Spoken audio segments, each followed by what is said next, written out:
Galatooma jira baga gambannee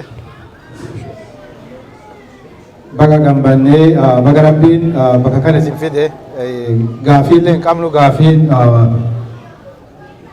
deen akka jittuutti bakka mara nu deebiteerti wanni hafeesi gaafa nu jiru Jawaar baga rabbiin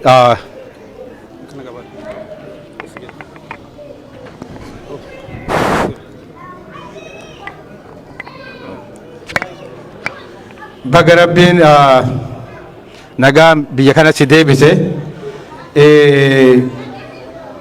gaafii wanni si gaafadhu jiru waan tokko jechuu barbaada ijoollee ilmaaniin qaba ilmaan kiyya wajjii salaatunni raabaanu cufa du'aa isii godhani firii Jawaar Muhammadii mi Allah rabbiin Jawaariin nu haa baasu jedhaa turani gaafa ati baateen itti hime ijoollee kiyya Jawaar bahee jedhee itti hime gaafa ati baate Jawaar bahee jedhee itti hime ijoollee kiyya waa lama na gaafatanii lamaan keessaa tokko Abiyyi hidhamee jedhanii hin hidhamnee jedheeni Abiyyi du'ee jedhanii hin du'nee jedheeni kanaaf biyya sanitti akkamitti baheetiin hin jiraataa jedhanii deebii deebistee jirtaa gaa biyya sanitti hin deebi'etteeti ijoolleen tiyyas akkam guddaaf xiqqaan akka sii sodaatan kanumaan si ibsuu barbaada gaafii ammoo wanni ani qabu akka kafaa'ootitti dhaaba keessan ijannoo keessan nutti himtanii akka Jawaaritti gaafii gaafa bara 1990 moo 89 Leencoo Lachaa gaafatanii biyya kana bulchuu hin dandeettaa biyya kana bulchitamoo jennaani ittiin qophoofnee jedhanii gaafiin akkasii yoo sii dhiyaate itti qophooftee biyya kana hin bulchitamoo hin bulchituu Jawaariin gaafachuu barbaade akka kafaa'ootitti dhaabi keessa ijjannoon keessanii fagalaadha ka Jawaariin dhaga'uu barbaade galatooma. Ayyee gaafiin itti aanu jiraata magaalaa Suulaan keessa abbootii gadaa yookaan ammoo manguddoo carraa kennina. Jiraata magaalaa Suulaan.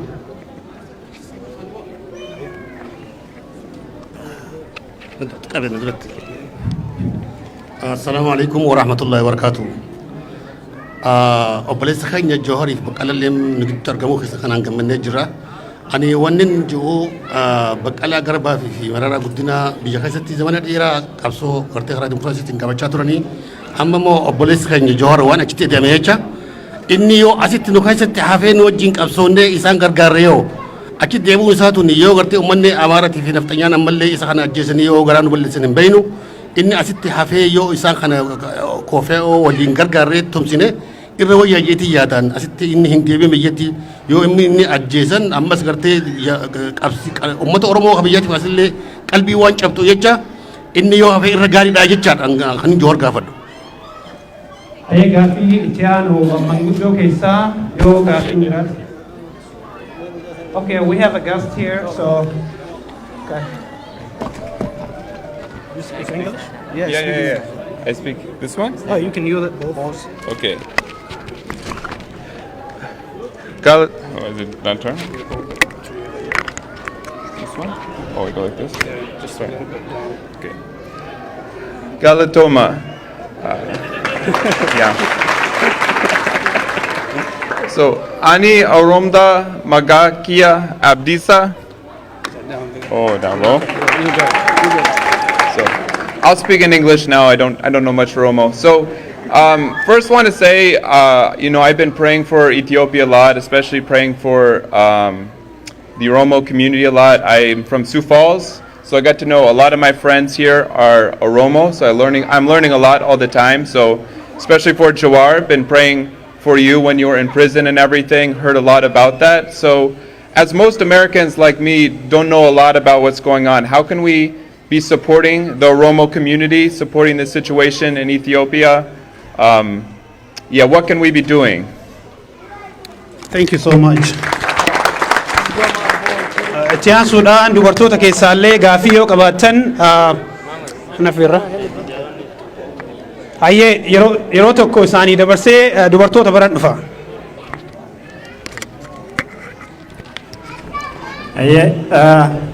Duraan dursa Rabbii guddaa galanni haa ga'u jedha. Isin hunduu galanni keessan bilisummaan haa deebi'udha. Waa hunda dura Jawaarii fi obbo Baqqalee fi akkasuma hidhamtoota Oromoo kan mana hidhaatii bahan baga Rabbiin baasee baga Rabbiin isinii wal nu garsiise jedha.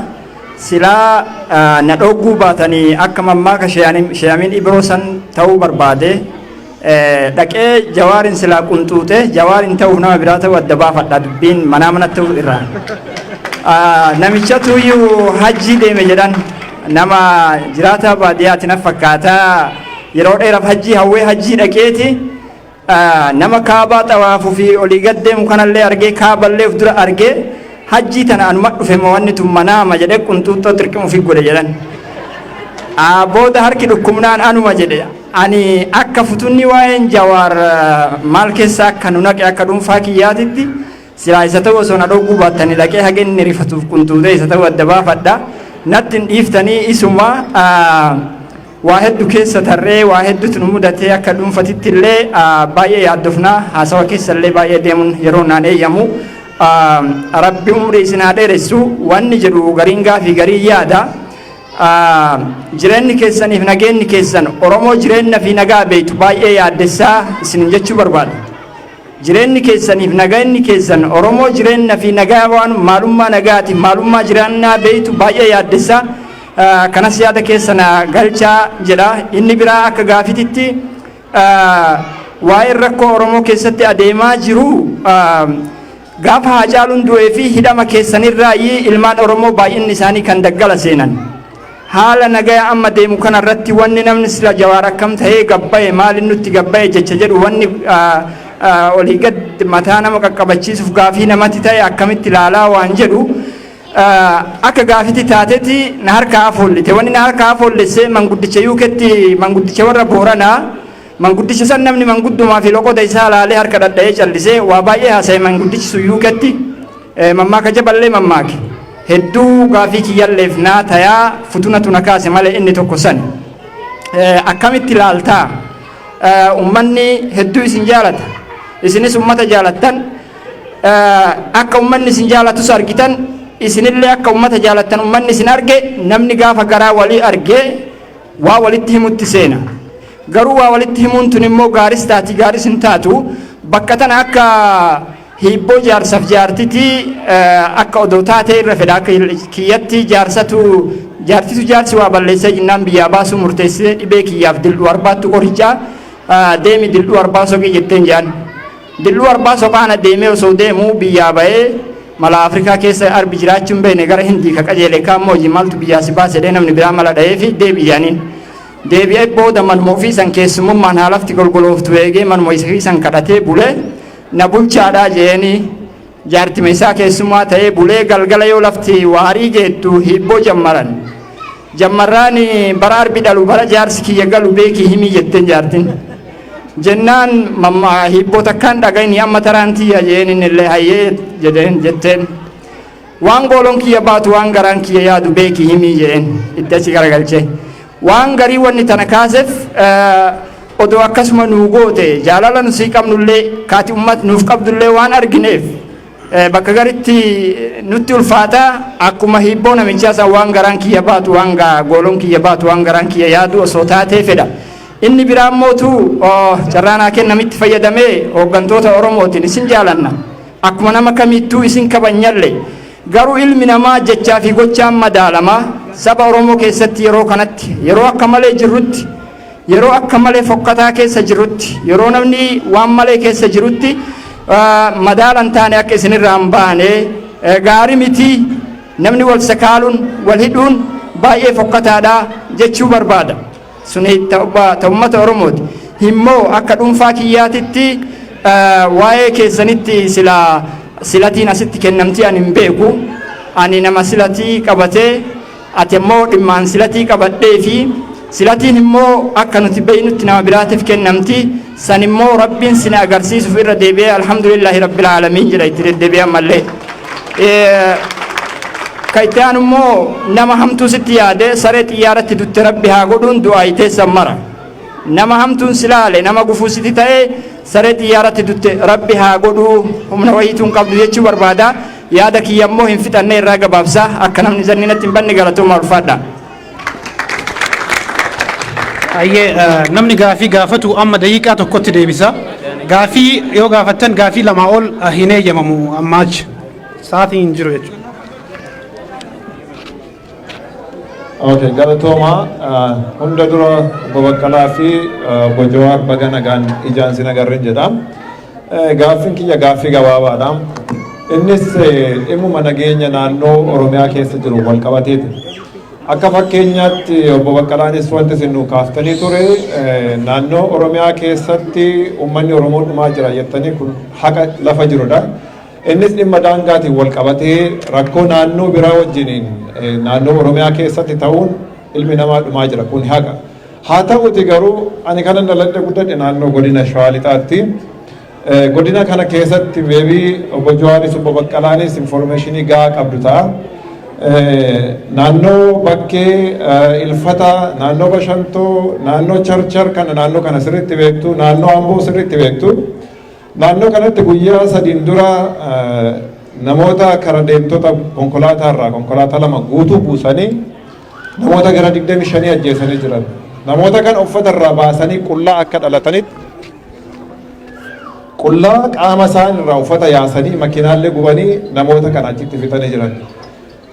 Naannoo Oromiyaa kana keessatti ani gaaffii wanti natti ta'e qaamni hidhatee jirus ni jira kun haqa abaa'oo ni qabna of duuba qaamni mootummaas immoo uummatuma kana goolaa jira qote bulaa goolaa jira qote bulaa ajjeesaa jira mana irratti gubaa jira yeroo maatii keenya gaafannu qaama kam akka ta'e gargar baafachuu dadhabnee jirra eenyu akka nu fixaa jiru eenyu akka nu ajjeesaa jiru wallaalaa jirra inni mootummaas yoo dhufe numa ajjeesaa isa kaanis hin wallaalle qaama kana gargar baaftanii nu himuu dandeessu dhiifama waliin guddaa galatooma. Ayyee galatooma amma gara dubartootaan deema gaafii dubartoota irraa fuudhee isinitti deebi'a dhiifama wajjin. Dubartoota keessaa namni gaafii gaafachuu barbaadu yoo jiraate. Dura manguddoo kennaa nama manguddoo keessaa gaafii namni gaafachuu barbaadu yoo jiraate. Carraa as deebi'u dubboota. Carraa kanatti fayyadama as deebi'uun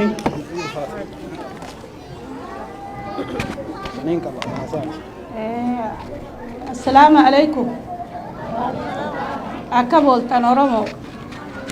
Bagana ga'anis dhufan ijoolleen tunarra ilmaan keenyaan akka kiyyatti isiniifillee gariifillee obboleeyyanii bagana ga'anillee dhufanii baga rabbii hidhaasanirraa illee baasee kadhiiraa dhalaan boonyu halkanii guyyaa imimmaan nurraa qoorii yoom hidhaddu'anii yoom guyyaa agartee beela ifa gabsansanillee du'anii taarikhni Oromoo hammaatallee jenne san hundarraa isin dabarsee baga rabbiin har'a guyyaa kana waliin nu garsiise Oromoon dhiiraa dhalaan baga gammaddee yoo garuu Jawaar Mohammad umrii dheeradhaa fi Baqqalallee warri ka keessanillee ka hidhaa jirus rabbi nagayaan nu haa baasu gartee ijoolleen har'a gaara jirtu tun ijoollee dheengadda dhagaa darbattee qabsoo tana fiddee ipiidiyoo aangorra keessa ijoollee tana har'aas boruus itti yaada wanni ijoollee tana Oromoon caljetti malee hottu mataa nu nyaattee ijoolleen tun qeeroodha. Qeeroo dheengadda dhagaa darbatteetu bakka dhabdee taayyamanii gubachuu jirti taani dhasuuti belbel jirti taan gaara san keessatti irra bilaa kophee bilaa bishaan yaati intalti dhalaadhaa waa meeqa qabdi dhalaan ni beekaa dubartiin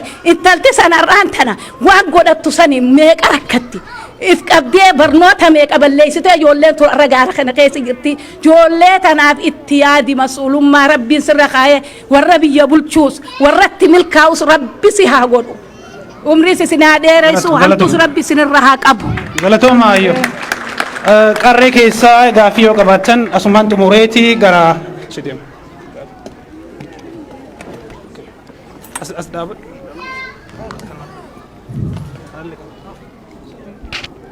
Hunda dura wani na jirtu barbaadu baga rabbii malee isin keessaa isin baasee ummata isin jaalatuu fi isin kabajuudha. Nagaan isin agarsiisee irraa rabbi galanii haa galatoomu akka Oromootti akka walqaabineettis bakka Oromoo bakka bu'eellee rabbi galatan galafachuun barbaadaa jechuudha.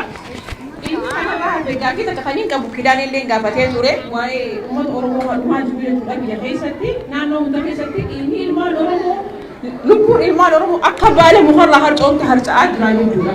yeroo hedduu kutaa kan kun shanee ja'a kun immoo mootummaadha ja'a. Isin immoo warri biyya keessa jirtan waan kanarraa informationii qabdanii jedhee yaadaa jechuun kan nama tokkotti. Waan sanirraa wanni isin beektan jira. Dhuguma shanii waan kana gochaa jiramu mootummaan waan kana gochaa jiru. Gaaffii biyya tokko fakan. Inni lammadha marii garoo mootummaa wajjin marii nagayaa oofnaa jechaa jirtan jechuudha. Abiyyi hagam amantanii mootummaa biyya san keessatti hagam amantaniitiiti marii nagayaa karaa kamiin gaggeessuu barbaadan.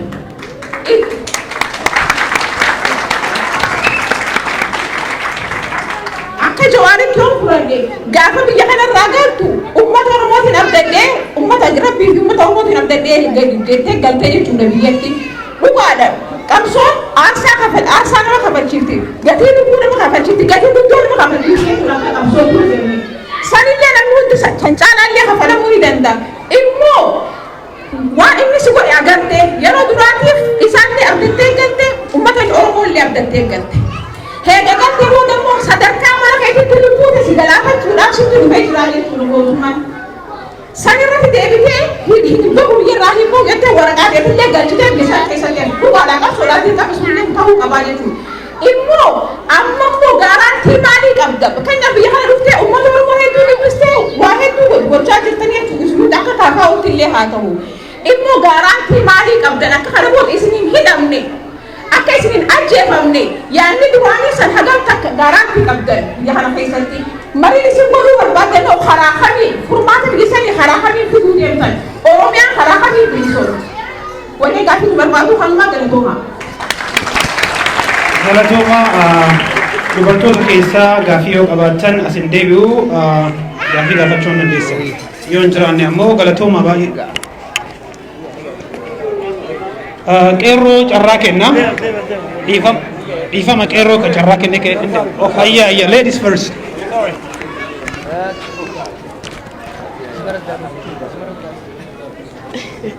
Na uffolcha baga rabbiin lubbuudhaan wal nu argisiise. Ani gaaffiin tiyya gama fuulduraa gama solushiniitii silaa deemnedha. Yoo akka amma jedhamu kanatti gatteenyee haa mari'annu yoo jedhame akkamitti hoggaa lama kana keessatti madaa Oromoo madeessan kana akkamitti garaa bal'annee wajjin gattaa'uu dandeenya akkamitti fuuldura waliin deemnaadha.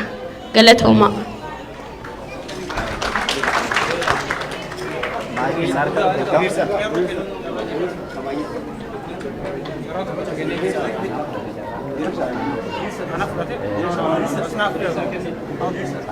Carraa namaa kennee keessi deebisa.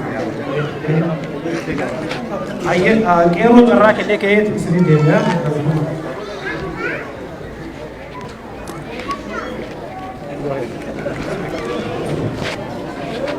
Carraan kennamuuf galatoomaa jedha. Wanti guddaan asitti deebinee jira wal arguuf galata Rabbii jedhaatiin ittaan sudhaan gaafii kiyyatti deema. Gaafiin kiyya akkuma jettu gizee hedduu kaasaa turte rakkoon nageenyaa yeroo hedduu kaasaa turtee fi ammallee kaasu jirtu.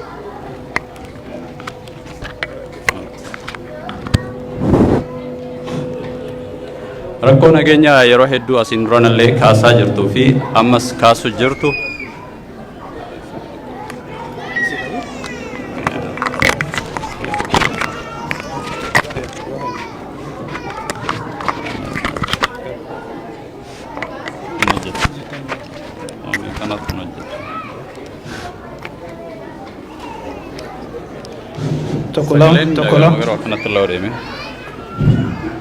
Rakkoo nageenyaa asiin duranillee kaasaa turtee fi ammas kaasu jirtu akkuma beekamu hin dhaabanne ammallee haga ammaatti iyyuu itti jira iddoo adda addaatitti bakkee tokko tokkotti naannoo akka Gaambeellaa fi Deebi'eet immoo Wallo keessatti mul'atu jira.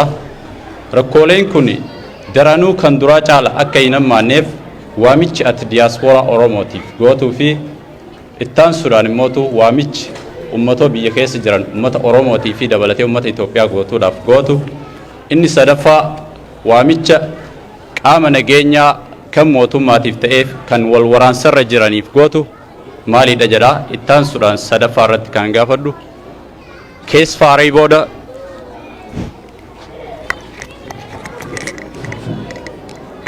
mariin ni gaggeeffamaa jedhamee jira. Marii kana keessatti qaamni sadaffaa ni hirmaatamoo qaamni sadaffaa hirmaatu kun qaama alaa ta'amoo qaama biyya keessaa civic society keessaa ta'amoo akkam waan jedhu kana saddanu baasi walumaa galatti marii ta'amu kanaaf Oromoon hagam qophaa'ee jaarmiyoonni Oromoo hundinuyyuu bifa kamiin gama tokkotti deebi'anii yaada wal fakkaataa akka kaasan duraan dursa qophiin hin barbaachisu jettee yaaddaamee ati Jawaar jira galatoomii.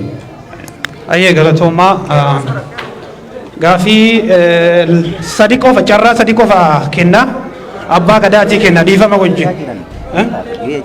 Ayyee.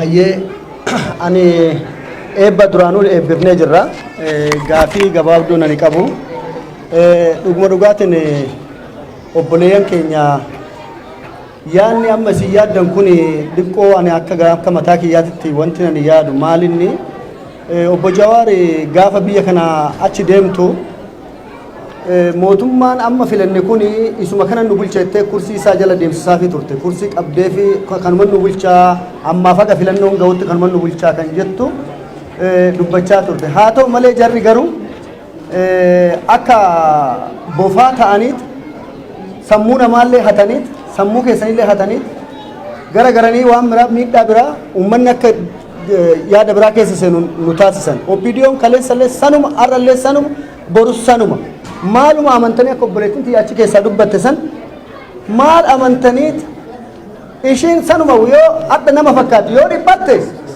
amma tana laaftee dhuftee maanoo uummataa san bakka namni rakkatisan dhibee uummata Oromoo san hooqxi gaafa bultii lama sadi bulte namoota achi keessaa dubbatan reefu tana affante hiite ishiin bootaa sanitti deebite OPDO'n har'aa miti gizee wayyaan itti jar malee kaleessa sanuma borus sanuma akkamitti jara kana abdachuu dandeenya akkamitti kursii san zuuriyaa san ofiisa san keessa wajjin teenyee waliin haasa'uu dandeessu kanatu na dhibee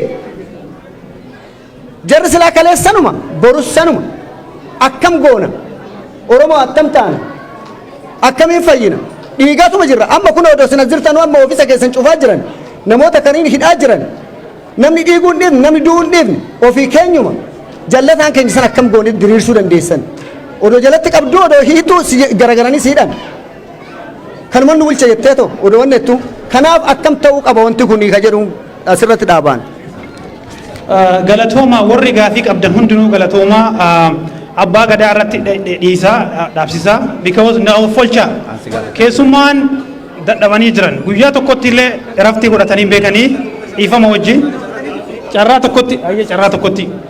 tokkotti dhufu tokko qofa.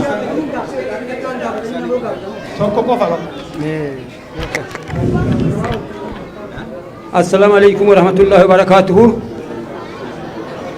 Obbo Baqqalaaf obbo Jawaarillee baga rabbi isin baasee keessa tartanii adda geettanii ka isinii boo'ee sadaqaa godhillee jira usuu isin jirtanu baga rabbi isiniin gahee baga hiikamtan amma kan gaafadhu kan jedhu gaafii illee miti yaaduma marii kana abiyyiin taarika seenaa isaa kan isin himuu miti abiyyi urga gaafa haati ganna beeka inni ta'e mootummaa torbaffaa taata jetteeniiti mana barumsaa seenee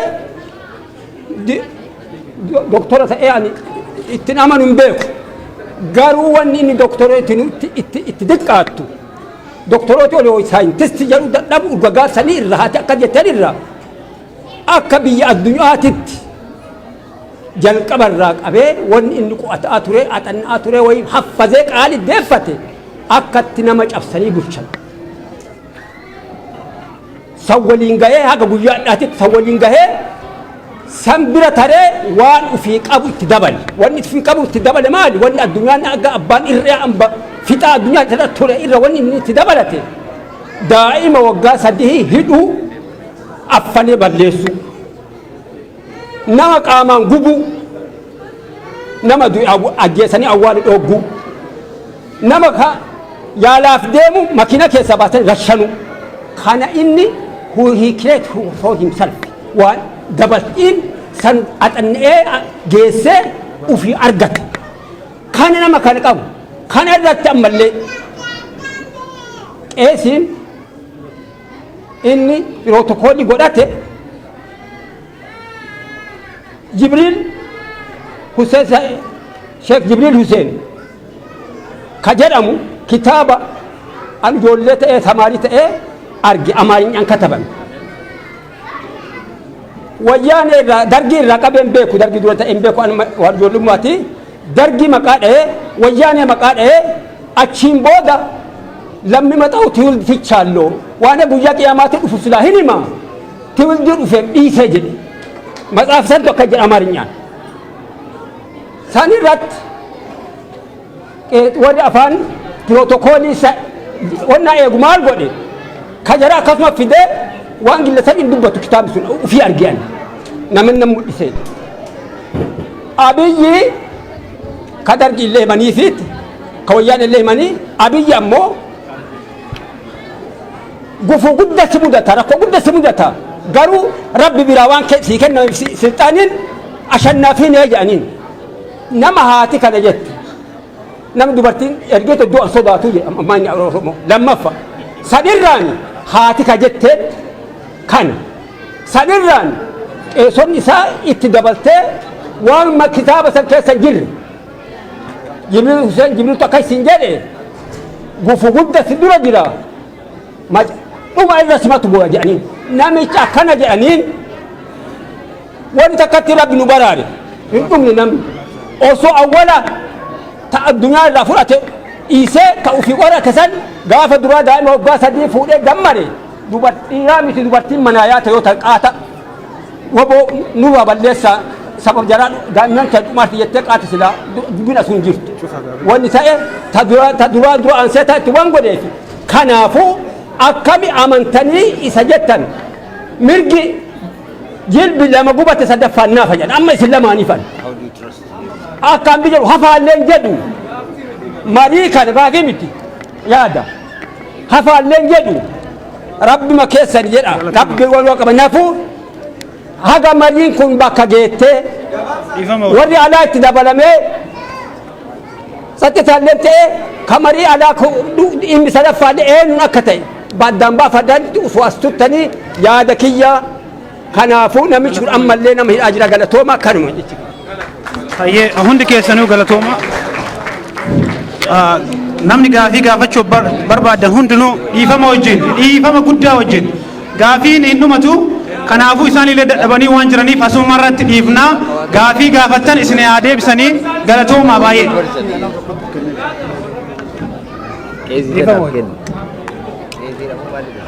Hayyee carraa isaantu kennee anaa miti anarraa miti baqqee irraa obbo baqqee irraa kennee hayyee isaan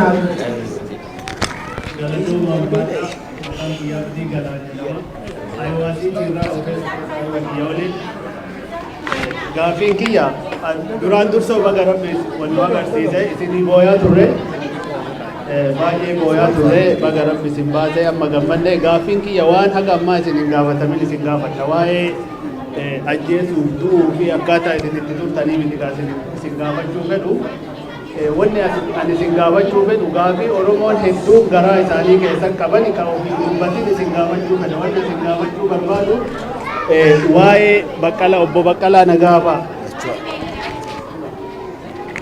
waa'ee obbo Baqqalaa Nagaafa isin gaafachuu barbaada obbo Baqqalaa Nagaa gaafa TPLF jirtu bakka isin bu'ee gaafa obbo Baqqalaa Garbaa faa Dr. Mararaan fa mana hidhaa jiran Jawaaras jira dhufee biyya kana dhufee Oromoo hunda sochoosee namni agartee isin bakka buufatee nama san waliin nama san amanee isa duukaa deemee itti gammannee bakka isin buufannee bakka keessan itti gammadaa turre nama san gaafa asii gale wayyaaneen mana hiite namni sun haga hadhaa hidhaa jiramoo akkam ta'e lubbuun jira Oromoon dhaga'uu fedha isin bakka bu'aa koofee waan taataniif waan san adda baafachuu uummanni Oromoo dhaga'uu fedha waan san irra akka yaada nuu kennitan akka nu hubachiiftan barbaanna lammaffaan ammoo haga baatan walgahii gaggeeffatanii turtan Finfinnee irratti kora godhattanii turtanii kora godhattan san irratti waa'ee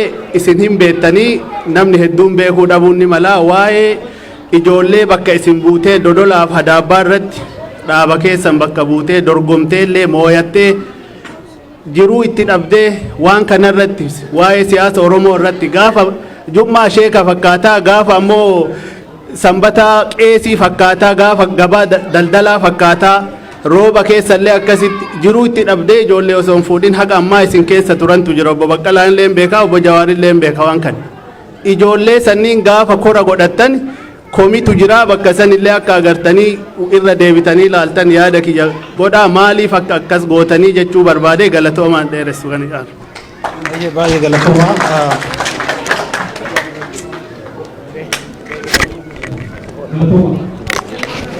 Baay'ee galatoomaa guddaa bakka guddaa waan qabaniifi nama dhaabbilee gaafii keessatti isin osoo galgala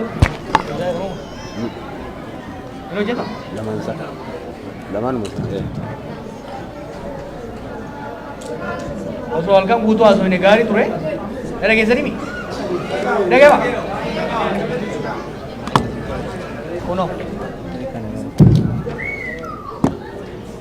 kuno kan aloye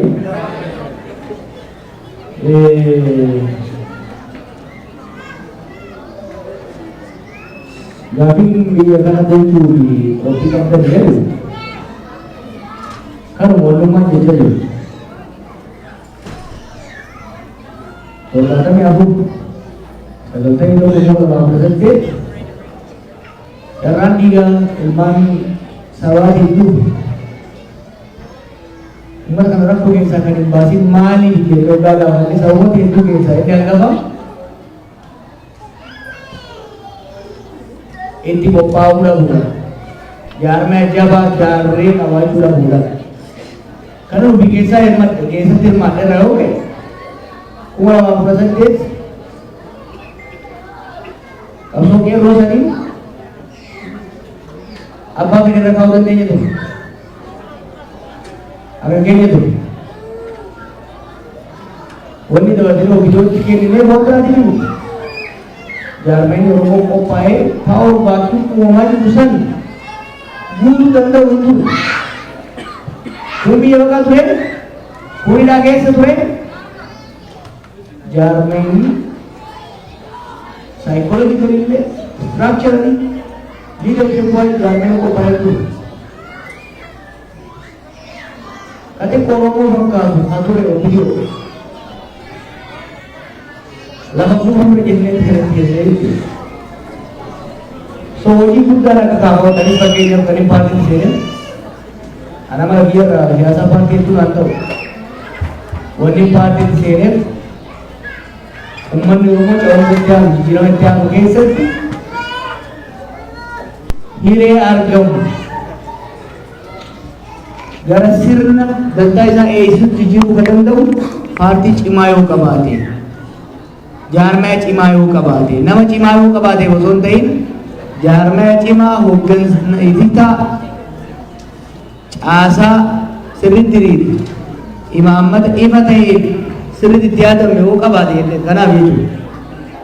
Kanaaf itti qophaa'uun barbaachisaadha. Baay'ee nama waa'ee mootummaa kanaa mootummaa kun bu'uura bu'ee saniif kana yaachisu.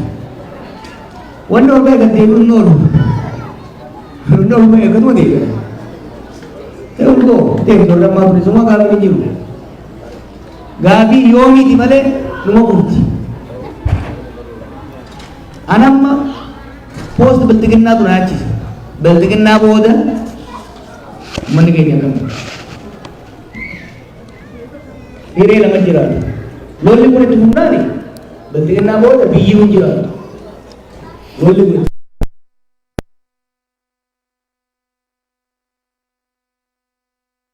Batti lolli kun dhaabatu baannaan Biltiginnaanis, Itoophiyaanis, Oromiyaanis, Somaaliyaanis, Amaaris illee wajji bata. Lolli kun dhaabatu baannaan tokko dhabamuun biyya, dhabamuun uummataa, diigamuun uummataa ni haalli amma tuultuulaan. Lammaffaa yoo akkam jabaata wanni nun beekne ka isaan beekan yoo jiraate sirna abbaa irree haaraa turbaa jechuudha lachuttu uummanni keenya hin fayyadamu wal waraansi kun itti fufuu isaatiin diigamuu biyyaatiin diigamuu uummatarraa uummanni keenya hin fayyadamu abbaan irree biraa dhufee maqaa bilisinnaatiin haa taatu maqaa biraatiin dhufuun uummata keenya hin fayyadu kana hanqisuudhaaf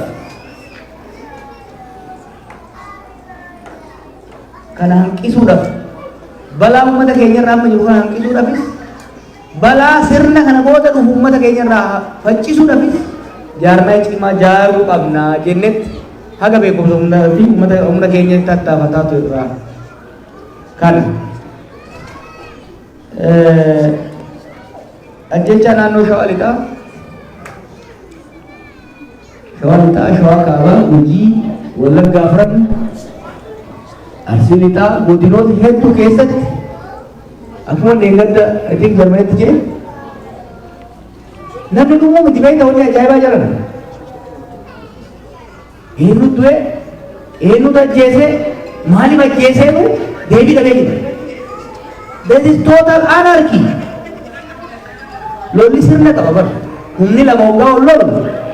Seera lolaa loo ofaa dhimma saqamu qaba. Kan Oromiyaa keessatti ta'aa jiru garuu akkuma reefu obboleessi biyyaatiin taasise obboleettii kaamte. Qaamni wal lolu lamaan otoo jiru kabiraan boo jidduun ka uumame uummata keenya. Keessatti warri naannoo sana daddalattanii dhuftan gaggaafadha. There is something really weird going on. Nama keenya jajjaba, abbaa qabeenyaa jabaa, barsiisaa jabaa, hayyuu jabaa, kana ajjeefama. What is going on? Maaltu godhamu jira? Ka ta'u sirriitti hubachuun barbaachisaa fakkaata. Nuyi waa'ee nageenya kanaatiif kaasofnu lolli dhaabbachuu qaba kan jennu gara tokko loobnee gara tokko qaqqabuuf miti. Lolli kuni balbala baay'ee banee seexana baay'ee haada irraa butee uummata keenya gaaga'aa jira. Balaa hamaa nutti fida. Kaja'urraa jechuudha. Mootummaa akkamiin amantan kan jedhu mootummaa hin amannu amannees hin beeynu. Garuu biyya keenya keessatti nagaan dimokiraasiin sirni federaalawaa dhaabbachuu qaba. Kan ammoo tarsiimoo qabsoo nagaatiin geggeessuu qabnaa jenna. Kan hoggaa jennu aarsaa hin qabuu jechuu miti. Hin hidhamnuu jechuu miti. Hidhamuunis qaama qabsooti. Ni wareegamnas. Tarsiimoo qabnuun beekumsa qabnuun uummata keenya gurmeessinee sirna amma dura ofirraa kaafnee jirra. Sirna kanas ni jijjiirra jennee amannanu. Kajijjiiruu baay'ee nu yaachisu nu. That's not our biggest problem. Nu waa lama. Tokkoffaa bakkuma sirni jijjiiramu sanuu geessimoo faca'iinsa wal fixiinsa hamaa anarkiin kun itti buufu. Lammaffaa san booda maaltu ta'a. Kanaaf of qopheessuu qabna, of jaaruu qabna jennee fuulleffannee irratti deemna.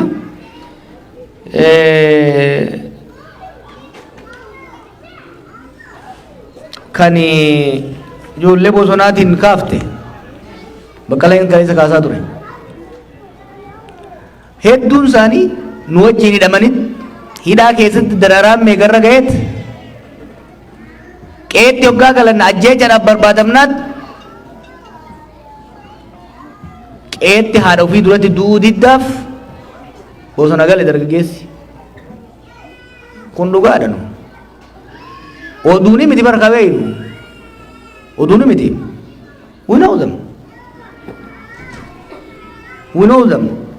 Amma yeroo baay'ee namni quba nutti qaba akka nuti faallaa sanii jirru. Kami jaarmayni gadi ba'ee biisan keessa osoo taa'u osoo maqaa shororkeessaa itti dhoobamee jiru gadi baanee koora irratti ejjennoodhaan waraana shanee jedhamu hin beeynu waraana bilisummaa Oromoo jedhamu beeyna jenna. Namni jedhan jiru bara. Fakkeessaa miti barnu.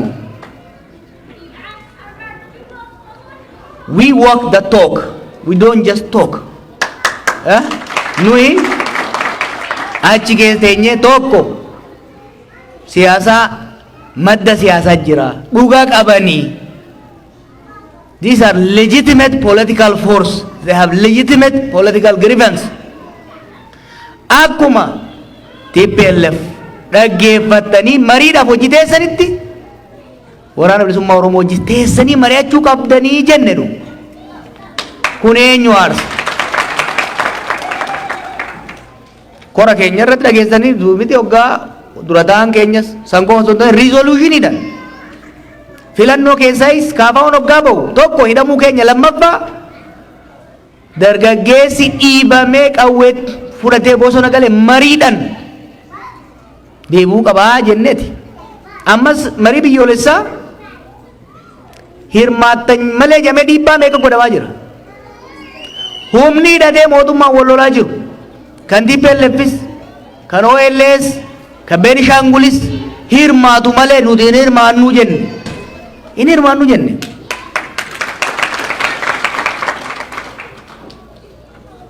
Tarsiimoo adda addaa hordofna. Nuti waraana bilisummaa Oromoo wajjin. Nu qabsoo nagaa hordofna. Isaan qabsoo hidhamannoo hordofaa jiran. Dhugaa walii galchuun immoo jira.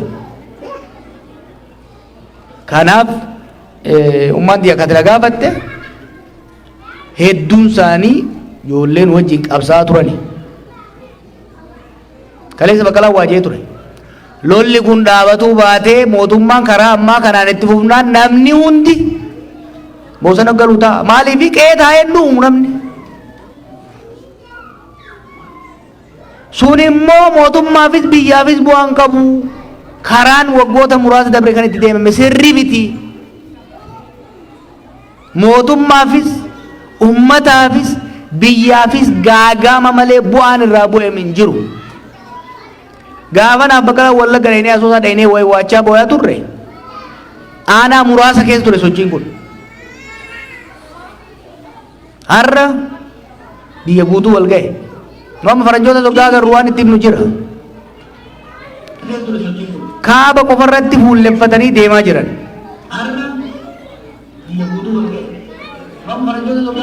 Asiin haasawee galee. Kaaba qofarratti fuulleffatanii deemaa jiran. Eeysanii dhufe jedhan.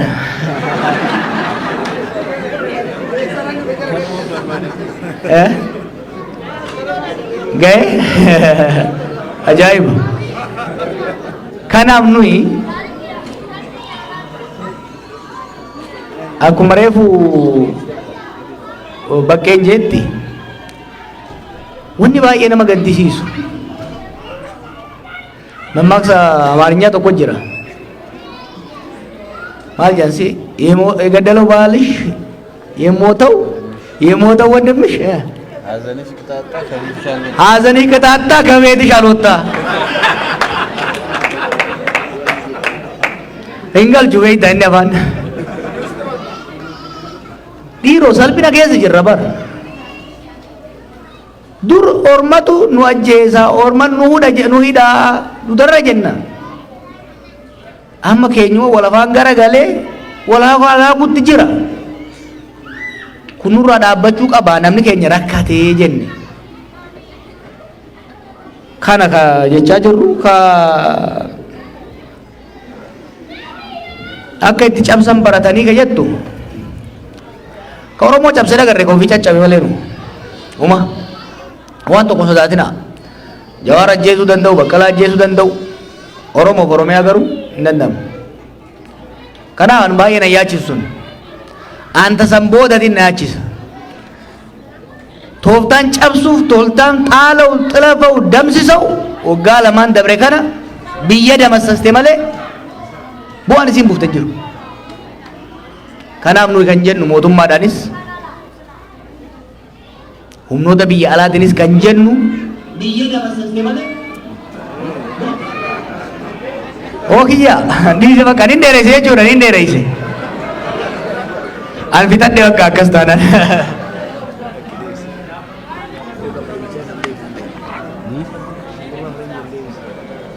Okay. Ayyee ani sooma xiqqoo waan gaggabaabdu tokko yaaduma isinii kennuudhaafi.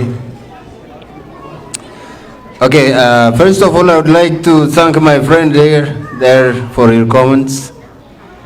Thank you for being with us and for the sympathy and solidarity you have shown to the Oromo community and our people. And I'm very glad that I heard you have been praying for us while we were in prison. We know there were millions of people praying for us. You were one among them. And thank you for that. God bless you.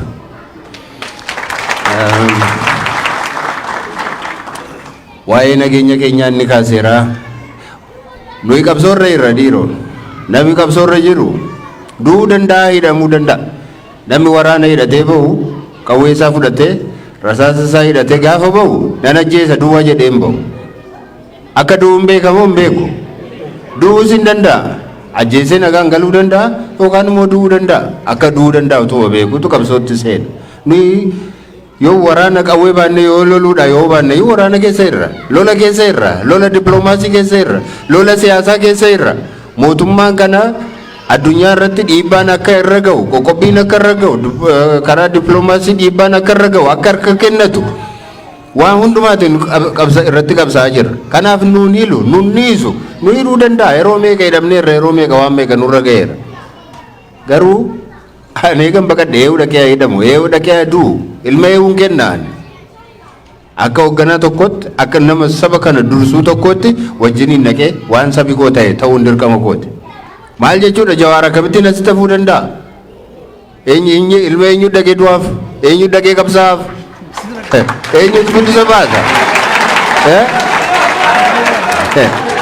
Nama hundumtuu akkuma Jawaaris hin mararu dhalli isaa hin marara. Hin jaallata. Akkamittiin eenyu dhaqee gatii kana haa kaffalu? Yoo tokkoon keenya yoo gatii baasne malee bilisummaan dhufuu hin danda'u. Freedom doesn't come free. Hin dhufu tola hin dhufu. Gatii itti kaffaluu qabna baasuu qabna. Ani kaffaluun qaba qooda koo isin immoo as teessanii dadhabdanii isa ormaaf dadhabdanii maallaqa argattan kaffaltanii isinis qabsoo keessa jirtu.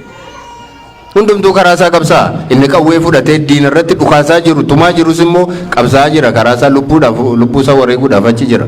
Kun hundumtuu wal qabatee wal simateeti bilisummaan kan argamu. Malee akkuma itti teenyee isa barbaannu isa jaallannu nas taa'e isa kaaniin immoo deemi. Ani immoo dhaqee du'a Jawaar hin deema. Hin ta'u Jawaar inni akkasii hin ta'u. Hin ta'u. Inni akkasii hin ta'u walumaan deemna. Kanaaf waa'ee nageenya keenya nuyi kutannee itti deemaa jirra waan ta'eef waan tokko yaadda'ina. Ani immoo akka nama amanu tokkotti maala nama na beektu rifeensi mataa kootii tokko ittiin gaafa rabbi jedhe malee hin buqqaatu jedhee yaadana. Alhamdulillah. Kanaaf waan tokko nuuf yaadda'ina abbaan du'e kimbila jedhu haa deemu qabsoon itti fufte. Adda bilisummaa Oromoo wajjiniin isa ta'e waraana bilisummaa Oromoo wajjiniin nuti akka namni ittiin nu laalaa jiru kana miti. Warra wajjiniin hidhamnes beekna. Guyyaa 40 akkamittiin soomuu jalqabne beektu gaafa jalqabaa quba qabdu miti. Koloneel Gammachuu Ayyaanaa bakka hattooti jiran bakka namoonni itti nama ajjeesan hidhaman lafa jalatti gaafa isaan fidanii hidhanii namicha kana iddoo isaatti deebisa. Namicha kana iddoo sana baasa yoo kana ta'uu baate nus nyaannu midhaan nyaannu jennee jalqabne. Sanumaan dubbiin dubbii dhalee wanti tokko itti deemee itti dabalamee nus xiqqii keessa seenne waan uummata keenya barsiisuu barbaannus wanti tokko waan keessa tureef achumaan hin nyaannu jennee haga lubbuu keenya wareegnutti geenye. Innis waliin anis jannata akkuma itti ilaallee deebine.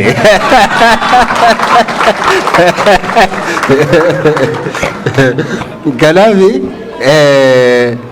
hariiroon keenya hamma kanadha. Mana hidhaa keessatti akkamittiin akka wal gaafachaa turre nutu beeka.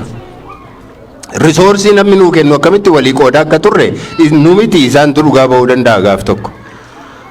Nuyi osoo nyaannu isaan agabuun bulanne. Nuyi osoo uffata kafana otoo qabnu osoo uffataa jirru isaan immoo isaan agabuu isaanii hin bulanne. Namoonni baay'een yeroo sana turan keessaati kun reeduwaan faas jiru bakka kana jiru akkam akka ture jechuudha. Akkamittiin wal ilaalaa walis gargaaraa walis hubataa akka turre nutu beeka. Ammamiin akkamitti akka walii qabsaa'aa akkas geenyes beekna.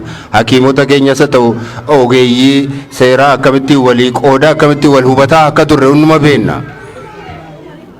mala qabsoo keenyaatu adda adda malee kaayyoon keenya tokkodha. Saba nuyi bilisoomsuuf deemnu saba tokkodha. Kanaatiif abbaan milkaa'e haa milkaa'u, abbaan deeme haa deemu. Gufuu walitti hin taanu, wal dura hin dhaabbannu, booddeetti wal hin harkifnu jennee akka kanatti deemaa jirran malee callisneetuma akka namni ilaalu kanatti miti hariiroon jiru jechuudha. Karaa biraa yoo fudhanne daasporaadhaa fi waamicha maalii gootaa maal gootuu warri biyya keessa warri daasporaa kottaa dhaqaatii dhukaasaa isinii hin jennu nuyi yookaanis immoo kottaa dhaqaatii hidhamaa hin jennu waa'ee hidhamuu nuyi jirra waa'ee du'u ijoollee hin jiru. Isin immoo waan qabdan waan dadhabdanii hojjettan irraati akkuma amma gootan kana waan ittiin oollee bullu waan ittiin qabsoo xinnoo ishee gara fuulduraatti tarkaanfachiifnu gaafa 10 argattanii yookaan 20 argattanii tokkorraa nuu qoodaa kanuma keessan qoodi keessan. Karaa biraa dippiloomaasii irratti hojjedhaa. Faranjii wajjin ooltanii wajjiniin haasaa ilaa biyyi koo biyya akkasiitiin dhufe maaliifan biyyaa bahee biyya suni nagaa dhabe mootummaan nagaa nu dhoowwe biyya keenya keessatti bilisummaa nu dhoowwate garbummaan nu tammaate kanaaf isinitti baqannee jedhaati quba qabaachisaa ittima lafa buna dhuddanitti lafa ooltanitti lafa hojjettanitti hojii dippiloomaasii hojjedhaa akka warri kaan hojjetanitti hojjedhaa biiroo keessa hojjettu ta'e itti himaa nama tokko amansiisaa. Gaafa hiriira waamamtan hiriira baa gaafa akkas godhaa isiniin gaafa jedhamtan sana amanaati hooggantoota keessan amanaati baa hoogganaan keessan korraabtisa ta'u maalisa ta'u amanaa saba biraarraas baradhaa muuxannoo horachaa deemaa waan hojjettanitti immoo booddeetti deebi'aati ilaalaati reflekti gochaa deemaa kanuma isiniitiif dhaamuu barbaanna daasporaan hojiinsa akkanuma. Warra birootti immoo waan ittimuun irra jiru immoo ittimna yeroo isaa eegganne obbo Baqqaleen attam ta'anii yeroo jettan kora geggeeffannee turre dhiyoo kana kora sana keessatti Jawaar sila dubbateera dhaaba Oromoo fakkaatu tokko bakka hundumaatti walitti finnee ijaarraa dhaaba Oromoo fakkaatu jechuun Oromoon jaarsa duwwaa miti kan inni qabu nuyi warri KFO keessa turre baay'een keenya warra xinnoo lafarra bubbuleedha umuriin keenya guguddaadha jechuudha. Kanaatiif dargaggoonni dhufuu qabu, ga'eessonni dhufuu qabu, jaarsoliin immoo hamma tokko warri dura deemanii warri qajeelchaniif warra hooggansa olaanaa kennaniif immoo isaaniin immoo tursuun barbaachisaadha. Kanayyuu immoo guutummaa Oromiyaa keessaati amantaanis naannoodhaanis waan hundumaanis waan Oromiyaa fakkaatu ijaarra jennee sana ijaaruutti milkoofneerra. Akkuma sanaatiin namooti wal jalaa duubaan suutaan warri tokko warri qabsoo kana keessa waggaa dheeraa ture isaan immoo dargaggooti bakka isaanii bu'anii akka isaan paartii kana akka isaan gara fuulduraatti tarkaanfachiisaniif yaalii godhame keessatti namoonni tokko keessaa hafaniiru. Amma gaafa kora sana geggeessinutti obbo Baqqalaan koree hojii raawwachiiftuu keenya keessatti miseensa turan. Amma immoo koree giddu galeessaa keessa yookaan central committee keessa jiru garuu executive committee keessa hin jiran ammas miseensa paartii keenyaati ammas koree giddu galeessaa paartii keenya keessatti miseensa ta'anii muuxannoo isaanii qoodaa jiru waan danda'an waan kanaan dura beekan namoota bakka sanaati bakka bu'anii dhufan dargaggootatti barsiisaa jiru isaaniin coach gochaa jiru jechuudha. Akkuma kanaan anis immoo rabbi na gargaaree achi ga'ee isa taanu keessatti Jawaar fa'iif gadhiiseen ba'a akkuma kanatti wal bakka buusaa deemnaa jechuudha malee waan biraatiin miti obbo Baqqalaan jiru. Inni kaani gaaffii Jawaariin gaafatanii gaaffii Jawaarumatu deebisa biyya bulchuuf yoo gaafatamtee yookaanis immoo as turuu qabda isa jedhan silumayyuu dubbanneerra ani waanan jechuu danda'u waanan jechuu barbaadu as ta'u as har'a dhufnee isin gidduutti argamuu keenya baay'ee gammannaa yeroo biraa immoo injifannoodhaan deebinee wal agarraa wal iyyaafannaa akkuma kanaan dura akkuma mucaan sun iddoo sanaatti jedhe immoo du'aa keessaniinis nu hordofaa waaqa nuuf kadhadhaa waaqatti nu himaa yeroo isin gaafannus immoo waan argitan nu darbadhaa hojii dippiloomaasii hojjedhaa nu yaadadhaa maatii keenya iyyaafadhaa gaafadhaa nus isin iyyaafannaa isin dubbifnaa Rabbi ija nagaatiin wal nu agarsiisu gara keenyaan har'aaf kan xumurre natti fakkaata. Kanaatiif fayyaa ta'a jedhee man xumuruu barbaada gara kootti.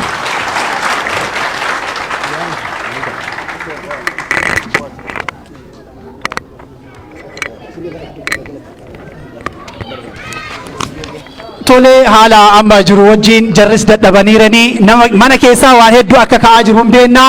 Ulfaadhaa galatoomaa.